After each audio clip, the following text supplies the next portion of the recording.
You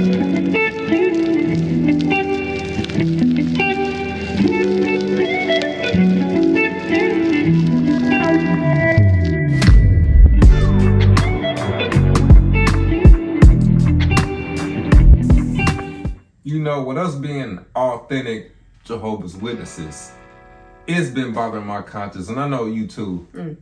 We call this thing the truth, always have, and we're not honest people.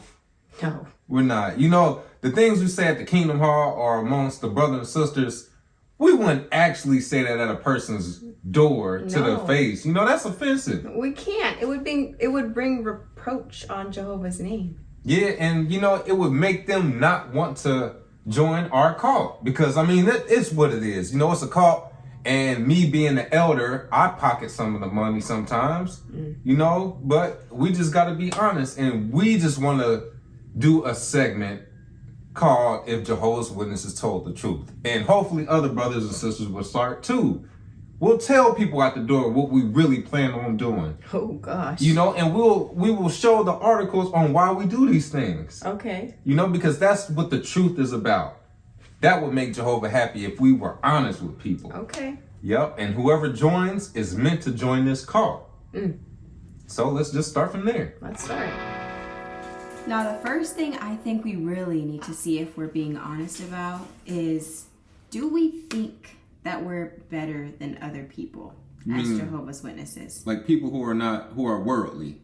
Yeah. Part of Satan's world. Yes, because we go to their doors and we act like, you know, we're all on the same playing field, but then while we're at the meetings, it's like, oh, don't associate with worldly people. Don't do this, you know? So, like, what does God really think about that? Like, you know, people do say things like, you Jehovah's feel like you are better than everybody. And I always feel like we don't, but... No, I we mean, respect everybody. Yeah, we don't look down on anybody like co-workers or family members. Right. I don't think any of our articles say anything like that. I could be wrong. Maybe we should look at jw.org and see? Let's look it up. Okay, well. Okay, so the first one we can look at is the tragic results of bad association. Although we likely see some good qualities in our neighbors, workmates, or schoolmates, does that mean that they are good associates? What can help us determine if someone is good association or not? Will their companionship help me improve my relationship with Jehovah? What do their conversations reveal about what is important to them? And ask yourself, what effect are my associations having on my relationship with Jehovah? See, this is a question that I always have because, like, at work, I have so many good, I would say that they're friends, but I can't really say that they're friends, you know? Right. I have to just call them my associate because we don't hang out outside of, like, work. Yeah, you know, even though you can tell they have great hearts. They You know, just if they don't were serve Jehovah. if they were Jehovah's Witnesses, Dang, so I guess we are better than them. No wonder people say Jehovah's Witnesses think they better than everybody. You know, I always said that we're all God's people and we're all equal, but it says here we're not. we may likely see good qualities in these neighbors, workmates, and schoolmates, but does that mean they're good associate? Simply because they don't go to the Kingdom Hall. You know, so yeah, in order to be a good person, you have to be somebody at the Kingdom Hall. And if you don't go to the Kingdom Hall, you're not up here with us. Yeah, and you know? can even see it from this next one. Remember, we had that one teaching, like these two paragraphs here. If we learn from the great teacher, will we ever visit people who are not our friends? Yes. But we won't go to their house because we like the way that they live, and we won't do wrong things with them. We will visit them so that we can talk to them about God. But our close friends are the ones that we especially like to spend time with. To be the right kind of friend, they must be the kind that God likes. Some may not even know who Jehovah is, but if they want to learn about him, we can help them. And when the time comes that they love Jehovah as we do, then we can become close friends.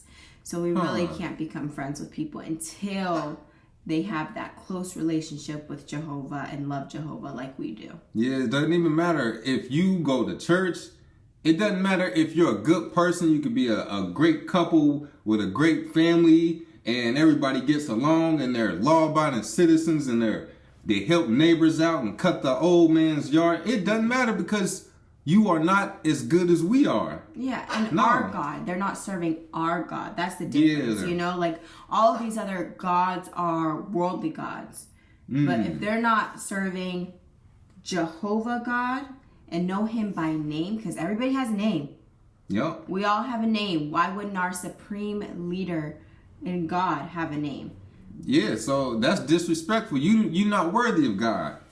No, if you're not doing it the way we are, and as it brought out here, you know, yes, we can go over your house, but for one reason only. We're not coming over to hang out. If we are the good Jehovah's Witnesses, anybody who is hanging out at your house, that's a Jehovah's Witness, is not doing the right thing if they are there for any other reason but to convert you over. No, my Bible study teacher told me that. Yep, that's it. We can't, a Jehovah's Witness is not coming to your house. That guy at work you think is cool, y'all not cool. He not that cool with you. He's not allowed to be because you're beneath him. You're bad association. That family member, y'all can't hang out like that unless I talk to you about God. Sometimes we'll just go over people's house and make sure at the end we just leave them with a magazine, and that kind of counts.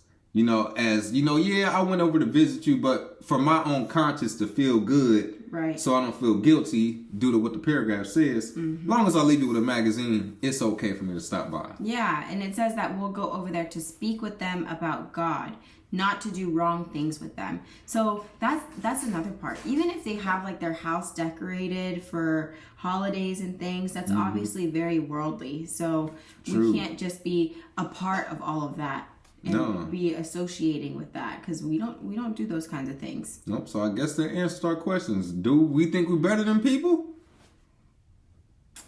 Pretty much. I'm guessing something else that we haven't been quite honest about. When we go to people's doors and they say, I got my own religion, we always say, we're not trying to change your religion. We're just finding Bible readers. But dang, are we actually trying to change their religion? Yes. I guess we are. Of course I guess we tell ourselves we need to save them. We do. And it's like, I never thought about it, but we lie by telling them we're not trying to convert them. We're just looking for Bible readers, but we come back and we keep coming back. And they often will have family members speak bad against us, and they'll say they're trying to divide you from your family. We said, no, we're not trying to do that. But it was an article I remember a while back, and it kind of contradicts us, I think. Okay. You want to read this one? Sure. All right, I got it pulled up right here. Help Bible students to avoid bad association. Okay. So to gain Jehovah's friendship, Bible students must select good associates. Good associates will influence them to do what is right. When helping your Bible students to avoid bad associations, be empathetic. They may struggle to give up friends in the world. Therefore, show genuine personal interest in them between Bible studies. This may involve a text message, a phone call, or a short visit. As your students progress, you can include them in association with God's people. Then they will clearly see that they are gaining far more than they are losing. You too will find joy as you see Jehovah's family increase. Far more than you're losing. Dang, so they are kind of losing the friends and family they had their whole life. Yeah, I mean, but they have to, because just like with the rules that they give us in saying, you know, you have to be around good association, it's going to be the same thing for the Bible students eventually. Yes, dang. So when we go to people's door, our goal is to take them away from anybody who disagrees with our beliefs in the long run. Just close fellowship at least, you know? Yeah, dang. So I guess when we go to the door, we'll have to let people know when they go, I'm not trying to be a Jehovah's Witness. And we just got to say, well, we need you to become one. And your wife, if she don't agree with it, she got to go. And your mama too. We can't tell them that. I mean, we got to be honest, though. We got to be honest. This is the truth. We have to live the truth and be the truth. We can't go lying at people's doors because we try to convert whoever in this house gonna listen, and whoever ain't trying to get down with our program, It gotta go. Hey, this is our New Year's resolution. We gonna be honest Jehovah's Witnesses. No more lies. No more lies. So hey. Oh man, I don't know if we're gonna see Jehovah's family increase with all of these changes. And you know what? It's better to have the quality over the quantity. That's what we want. And I'm thinking to end just this segment before we do another one in the future. One last one I wanted to add. How do we treat the people who don't want to be Jehovah's Witnesses anymore? You know, like, do we try to tarnish their reputation or anything? You know, we always say they're trying to tarnish us, but man, do we tarnish them? Well, I don't think that we tarnish them. It's them doing it to themselves. You know, like they don't want to be a part of the religion anymore, and so they know the truth. They know what they should be doing, and they make the conscious decision not to do what they're supposed to be doing because most of the times they want to sin. That's it. They and want you know, to do, you know, bad things. They want to straddle the fence. And these times, you can't straddle the fence. You have to pick a side. Either you're with Jehovah. Anything else outside of that, that's Satan's world. And you know what I noticed we do? Like when such and such decided to leave the organization, we immediately told everybody. We have to protect them. And remember, we didn't even have the details. We just knew they no longer came to the hall anymore. But we made sure we all talked about it that same night. We sent text messages. We made sure everybody unfriended them. And I thought of another article. What? You know, I did my personal study, you know, a couple months back. And this stuff just been weighing on my conscience because I'm not being an honest witness. Look at this one on gossiping that I found on jw.org. And here it reads this. Gossip is talk that reveals something about the doings and the affairs of other persons. It may be unfounded rumor, even a lie, and although the gossiper may not know the untruthfulness of the rumor, he spreads it, nevertheless, thereby making himself responsible for propagating a lie. It may be someone's fault and mistakes that the gossiper is talking about, but even if the things said are true, the gossiper is in the wrong and reveals lack of love. The proverb says, the one covering over transgression is seeking love, and he that keeps talking about a matter is separating those familiar with one another. Dang. I guess that's us. Well, we were giving this as, you know, advice for other people. Right. But whenever we do it, it's not in a way, you know, to gossip. I feel like it's to protect. Yeah. You know, protect the other witnesses. Right. And you know the other thing? We don't even get their side of the story. We don't ask them why they actually... I mean, even if they're trying to explain to us, if it doesn't agree with the Watchtower and the publications, we tune it out. Yeah, we have to. We're told to. I'm just looking at this article. Something is contradicting, like revealing something about the doings and affairs of other persons. It could be a rumor, even a lie. Dang, so how do we know if it's the truth or not if we don't ask them? See, it's so many lies we've been telling as Jehovah's Witnesses. I know. Some knowingly and some unknowingly. We got to do better. Yeah. We do. Sheesh. Okay. Man, and no, don't get us started on the disfellowshipping. We'll have to say that for another episode because, hey, we pick and choose how to follow that rule. And we come up with new rules every so many months. Shoot, the next couple months we may have a different rule on disfellowshipping. We pick and choose how to follow a lot of rules. We do, and hey, what's the best part of being a Jehovah's Witness? The rules aren't stable, so we can come up with new ones and do the exact opposite tomorrow. New life. New life. And that was just a segment on if Jehovah's Witnesses were just straight up honest. Okay, straight and to the point. Because as you've seen in the video, we didn't just make this stuff up and say Jehovah's Witnesses think they better than everybody. No, we just went to the website and we compared what do Jehovah's Witnesses teach about themselves versus people who are non-believers. Does it mention everything as everybody is equal, or does it put people to where they can have a bad influence on you simply, not because it's not saying staying away from people who like to gamble or people on drugs. It just said simply people who don't share your religion. That's it. Yeah. Even mention if they may seem like good people, but dang, in the real world, you just look at, is this a good person or is this a bad person? Yes, and not every single belief has to be the same. No. I think too there's a difference in what you're communicating versus what you show in action. So with Jehovah's Witnesses, they'll communicate like, oh, they're respectful to all people and they're accepting of all people, but in action, it's not really that way. No, you can't even, like I said, would you go over a non-believer's house? Yeah. Only Even something as simple as that. No, and it's like you don't have, and it's saying like when you come around these people, you start to become them.